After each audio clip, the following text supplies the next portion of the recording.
My name is Teddy. I'm at Top Sense in Bountiful, Utah. I'll be installing a speaker into a Honda Civic 1995. First thing you want to do would be look at all your mounting points. On the Civics, they have a specific screw in the door. They have a specific screw on the door mechanism and the lock. You want to remove any electrical connections, and then you will see a small clip on the back of the handle. You want to actually remove that as well. When working with older cars, they tend to break easier, so you want to be more careful. Some car doors would either lift out of place or they'll have pops in the back. I know the Civic actually has pops, so you want to either grab. I have a small lip I can put my hands on, or you can use a tool, and there'll be small pops. It should take a little bit of pressure to get out, but if it's anything more than what you feel is normal, look around first to see if there's any screws that are left. On the back, you can use a flathead screwdriver to finish removing any electrical connections by simply pushing the electrical connections in place and then setting the speaker aside, or setting the door panel aside.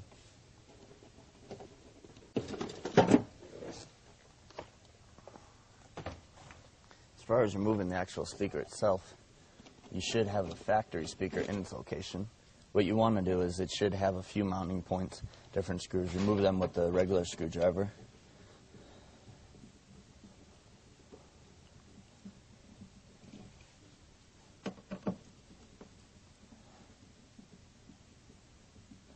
And then upon the last screw, support your hand so the speaker doesn't fall.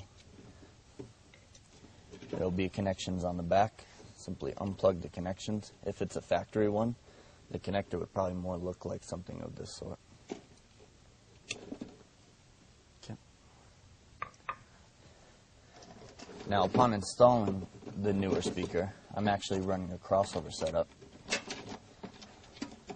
What many people have done have taken the factory connector, cut it, and then used those existing wires to splice on for their new speaker to my connections, which has already been done. Simply push out of the way. If it has a crossover, it should be mounted and installed. Find your speaker that you will be installing into your car. Plug on the connections, positive to negative.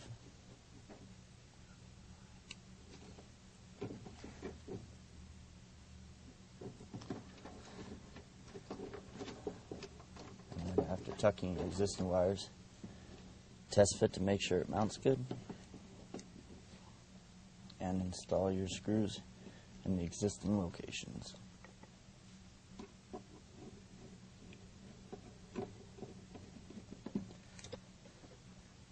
If your speaker has different mounting points than your original, if your aftermarket speaker has different mounting points than your original speaker, you may want to drill new holes and use like a self-tapping metal screw.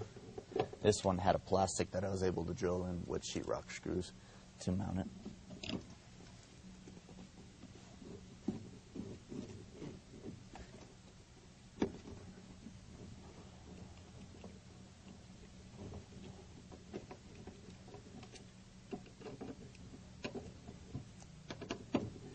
At this point, you would want to reconnect your windshield or your window roller.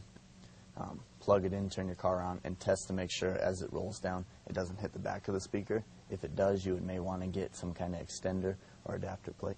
And that's how you install an aftermarket speaker into your own car.